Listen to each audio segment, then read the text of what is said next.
Greetings all. Welcome to Aquarian Diary. I'm your host, John Irving.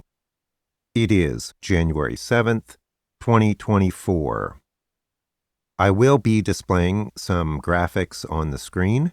If that matters to you, you may prefer to watch this on YouTube. If you're not, I just want to comment on a topic that has really struck a nerve with me recently that I think is not receiving the kind of attention it deserves. And this has to do with the right-wing attack on the leadership of Ivy League universities in America. Why does this bother me so much? Because, to me, what's happening is extremely transparent.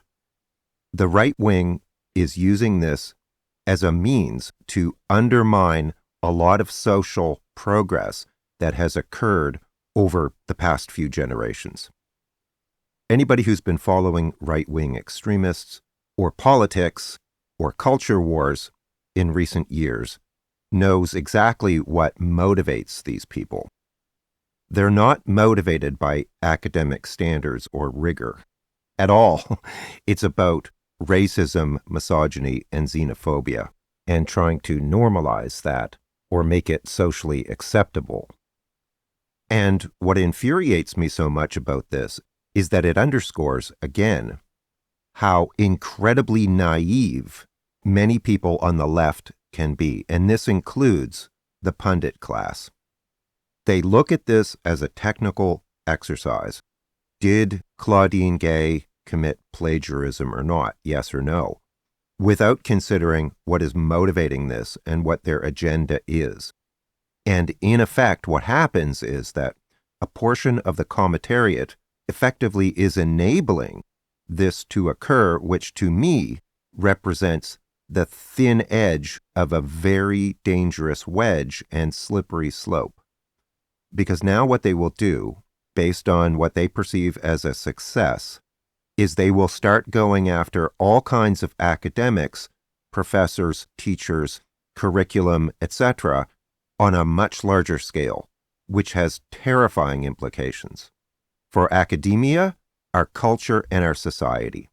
It brings to mind what happened to Al Franken, and I'm not condoning what he did, but the standards that were applied to him are in no way fairly applied to those on the other side of the political spectrum. Everybody should be aware of that. If you're not aware of the history of this, I encourage you to read up on it. Again, there's this infuriating naivete on the part of the left.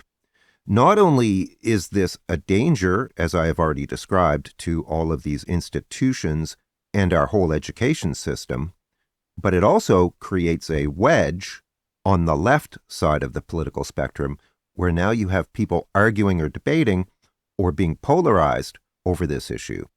So now we have all of these wedges being hammered into the left, and the left is not only just letting it happen, but in my view, being complicit in that.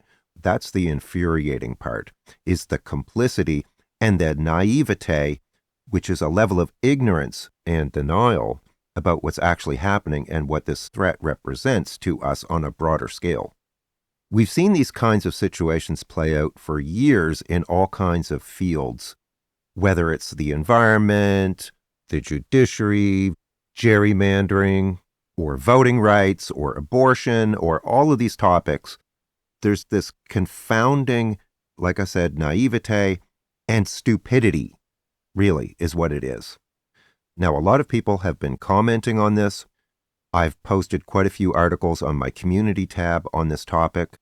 There was one in particular that I thought articulated this the best out of the bunch, and that was by Maura Donegan in The Guardian on January 4th, titled, "Claudine Gay's Resignation Had Nothing to Do with Plagiarism." I will include links to some of these articles in the description. This whole scenario clearly illustrates one of the greatest vulnerabilities of the left, and that is, like I said, the naivete that effectively often leads to enabling. Our social standards and norms and institutions have been being chipped away at for decades with increasing intensity recently, And people are standing by and allowing this to happen, and it is extremely dangerous. People need to shake their heads and wake up. Joe Biden gave a very impassioned speech on January 6th, which I applaud because basically he took the gloves off and started speaking the truth about the threat to democracy that the United States faces. And I'm thrilled about that. I don't agree with all of Joe Biden's policies, but finally the Democrats seem to have taken off the gloves and are fighting back. The Democrats have long sort of taken a knife to a gunfight, and that has always boggled my mind. Democracy is slipping away, and we need to very forcefully confront that. Astonishingly, even after many, many years, the left falls into the same traps over and over and over, and it has to stop. As I have commented, it took years before the mainstream media started calling Trump's lies, lies, even though it was blatantly evident to everyone that he was lying incessantly and deliberately and dangerously, but they would not point that out explicitly for a very long time, even though it was true and plainly self-evident. It's just jaw-dropping. It's starting to happen now, thank God, but why didn't it happen 8 years ago? This is not to mention all the false equivalencies, false balance, both sidesing, whataboutism, double standards, and all those other nauseating and cowardly habits that we're familiar with from the mainstream media, who've been doing that for decades, all in the name of honoring neutrality, like, for example, giving the same credence or airtime to a highly credentialed expert as they do to some completely unqualified, random right-wing blogger or social media influencer or clinically insane conspiracy theorist.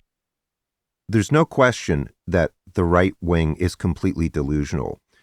A quarter of the American population believes that the January 6th insurrection was instigated by the FBI.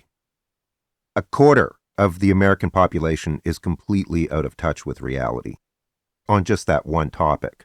Like, how can that be? It's just absurd. But the left is also delusional in the sense that they seem to be in denial about the nature of the threat that we are confronted with and the tactics that they overtly employ repeatedly. Anybody who has done any amount of reading on the extreme right playbook coupled with their actual actions and behavior should know exactly what their agenda is. In fact, now we know very explicitly what the agenda is because the plan for what's going to happen if Trump gets reelected is out on the table. Anybody can go read it. It's right there in black and white. It's not debatable. It's irrefutable. It amounts to a plan to install a fascistic, authoritarian, and theocratic dictatorship, which clearly and plainly contradicts core democratic principles and values. We don't need to speculate about this. It's black and white. It's like we're in a war, but people won't admit it. And that has to end. We need to stop being naive, stop playing into their hands, stop being complicit in allowing them to undermine and chip away at our institutions and our democratic principles and values and norms, rules and laws. And, as I argued in a recent episode, the adults need to step up and take control to avoid an absolute calamity. One of the things we can do is that when pundits, journalists, or commentators openly play into their hands and basically further their agenda, we can call them out for it and say, you need to stop doing this. You are part of the problem. On January 6th, there was new video released which shows the Capitol Hill insurrectionists trying to breach the House of Representatives. It's about 8 minutes long. It's really disturbing. When I was watching this, what I thought about, which I didn't see many people comment on, was the fact that These people are not the sharpest tacks in the box. They're not the brightest bulbs, if you know what I mean. Clearly, you can tell that. And what I thought was that these people are the victims of disinformation, which caused them to act in such a bizarre and dangerous fashion. And that the real perpetrators here are those that were promoting the misinformation that caused this to occur, but that they're not being held accountable. It would be the news networks, the politicians, the social media platforms, the blogs and right-wing press. They are responsible for what happened here. Many of these people are just not that bright. It's really disturbing when you look at it from that perspective. Many of these people's lives have been completely ruined, and they should be suing the politicians and organizations that promoted propaganda and lies that instigated this. When something really sticks with me like this topic has, I just know it's really important. The right wants to unwind all of the accomplishments that the left has made going back to the 1960s. And we are allowing them to do it, despite their blatant hypocrisy, despite the fact that we know what their true motives are, and despite the fact that we know what their agenda is, which is clearly illiberal and anti-democratic. We need to stop enabling them. We need to put our foot down. We just need to stop it, or we are in big trouble. Even those who don't consider themselves to be on the left, but favor reason or are pro-democracy, should consider this. Again, for more detail, check the episode description for other episodes or articles that are related or that I mentioned. And if you're interested in a reading with me, I'll put a link to that as well. I have a 20% off special on currently. Many sincere thanks to everyone who supports me, especially my YouTube members. Thank you very much. Take care, all the best, and I'll talk to you again soon. Bye for now.